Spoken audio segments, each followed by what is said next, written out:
Hi guys, Pavel here, welcome to another quick tutorial. Today I would like to show you how to copy and paste on Mac.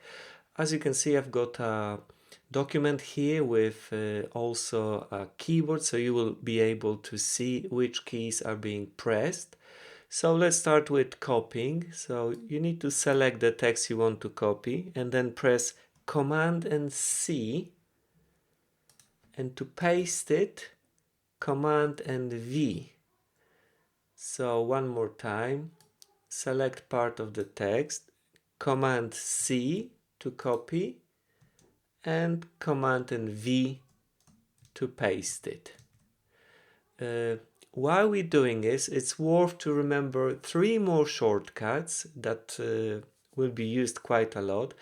If you do a mistake, it's very easy to reverse it by pressing Command and Z. As you can see, I'm going a step back at a time. Let's say you misspelled something. Just press Command and Z.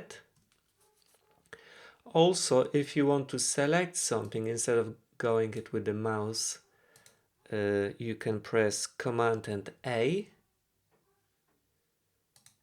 And last but not least, you can, instead of copying, you can cut out something by pressing Command and X. And you can paste it elsewhere. So instead of copying, deleting and pasting, you cutting it out and pasting. All these shortcuts are listed here if you forget them, so you can check here. And last tip, if you used Windows in the past, like myself, it is possible to map your keys in a different way. So the keyboard from Windows will, behave the same way on Mac. I've actually done it, so you need to go to the settings, to the keys, first tab keyboard and modifier keys.